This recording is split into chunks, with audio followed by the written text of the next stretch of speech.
Trump approaches homeless veteran woman. What he does next shocks everyone. Act 1. The Unseen Heroine. It's a frigid December morning in New York City. Emily Johnson, a 45-year-old homeless woman, sits on a park bench near Central Park. Her clothes are layered but threadbare, her military jacket faded and worn. A small American flag patch on her sleeve hints at her service. A handmade sign leans against her leg, "Veteran in need, anything helps." The world bustles around her, with holiday shoppers rushing by, tourists snapping photos, and businessmen on their phones. She is invisible, except to the occasional passerby who tosses loose change into her coffee cup. Despite her hardships, Emily sits upright, her military training showing in her posture and her steady gaze. She hums softly to herself, a tune she learned in boot camp, as she fights off the cold and her gnawing hunger. A young boy passing by with his mother notices her. "Ma'am, why is she sitting there? Didn't she fight for us?" The mother hushes him and pulls him away, but Emily smiles faintly. She's long grown used to such encounters. Act 2. An unlikely encounter. Just down the street, a convoy of black SUVs pulls up. Donald Trump steps out, dressed in his signature long coat and red tie. He's in town to inspect renovations at a luxury property. His security team forms a protective perimeter as he strides towards the building. But something catches his eye: Emily, sitting quietly by herself. Trump pauses, his expression unreadable. His security team advises him to keep moving, but he waves them off. "Hold on a second," he says, approaching Emily. Emily notices him and stiffens slightly, unsure of what to expect. "Good morning," Trump says, his voice surprisingly gentle. "What's your name?" She hesitates before answering. "Emily Johnson, sir." He gestures to the flag on her sleeve. "You served?" "Yes, sir, Army, 12 years. Iraq and Afghanistan," she replies, pride flickering briefly in her eyes. "What happened?" he asks, sitting down on the bench beside her, much to the shock of his security team and the onlookers. Emily sighs. "Long story. Got injured, honorably discharged. Came back to a different world. My job was outsourced while I was deployed. PTSD didn't help.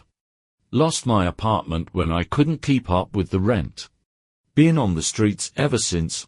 Trump listens intently, nodding occasionally. His expression softens as Emily speaks, her voice steady but tinged with quiet pain. "You didn't deserve this," he says firmly. Act 3. A life-changing decision. Trump stands abruptly. "This isn't right," he mutters, more to himself than anyone else. Turning to his security team, he says, "Get her something to eat and bring her to Trump Tower now." Emily looks up in confusion. "What are you doing?" He smiles faintly. "Giving you a chance. You've served this country. It's about time someone served you." Within hours, Emily is seated in Trump's office, clean, fed, and wrapped in a new coat. Trump's personal team helps her get started on a plan: immediate housing in a hotel suite, medical care, and a job at one of his properties. But Trump isn't finished. "I'm not just helping you," he declares during a surprise press conference. "This is about every veteran who's been forgotten. Starting today, I'm launching a $10 million initiative to support homeless veterans across the country. We're going to give them jobs, housing, and the respect they deserve." The media explodes with the story. Critics question his motives, but the public response is overwhelmingly positive. Veterans organizations flood his office with thank-you letters and requests for partnerships. Act 4. A new beginning. Months later, Emily's life has transformed. She works as a supervisor in one of Trump's hotels, where she mentors other employees and shares her story with guests.